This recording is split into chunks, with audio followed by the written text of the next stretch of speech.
පුෂ්පිකාද සිල්වා නිරූපණ ශිල්පිනියක් ලෙස කාගෙත් ආකර්ෂණය දිනාගත් ජනප්‍රිය නිරූපණ ශිල්පිනියක්. ඇය ගැන ආන්දෝලනාත්මක කතාබහක් මීට වසර කිහිපයකට ඉහතදී ඇහුණා. ඔබට මතක ඇති.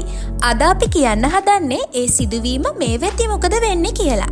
ඉතින් වීඩියෝ බලන්න කලින් අපේ channel එක subscribe කරලා අපිත් එක්ක එකතු වෙන්න කියලා ආරාධනා කරනවා.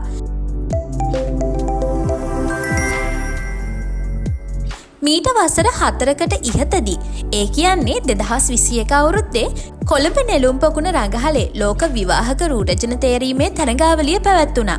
ඒකේ ජයග්‍රාහකයා උනේ නිරූපණ ශිල්පිනිය පුෂ්පිකාද සිල්වා.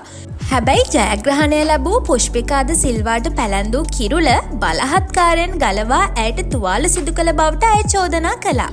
ඒ චෝදනාව එල්ල කළේ හිටපු විවාහක රුරජනක් වූ කැරලයින් ජූරි සහ මෝස්තර නිරූපණ ශිල්පිනියක වන චූලා පද්මේන්ද්‍රන් යන අයට. අන්තිමට ඒ සිදුවීම අධිකරණයට ගියා. ඒ සම්බන්ධයෙන් පුෂ්පිකා නඩුවක් ගොනු කළා.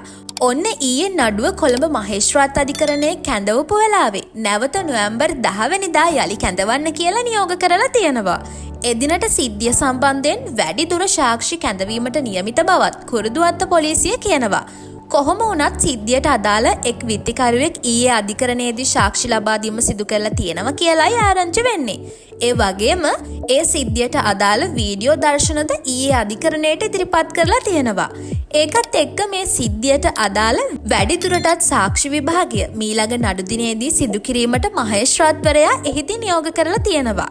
ඒ කියන්නේ රූරජන කිරුළත් එක්ක පැන නැගුණු ප්‍රශ්නේ කොහොම ඉවර වෙයිද කියලා කියන්න අපි දන්නේ නැහැ. කවුරු වැරදිකාරයා වෙයිද කාට කිරුළ හිමි වෙයිද කියලාත් අපි දන්නේ නැහැ. අපිට තියෙන්නේ බලාගෙන ඉන්න තමයි. ඒ ගැනත් විස්තර අපි ඉදිරියේදී කියන්නම්. ඉතින් එතකන් අපේ channel එක subscribe කරලා අපිත් එක්ක එකතු වෙන්න කියලා ආරාධනා කරනවා.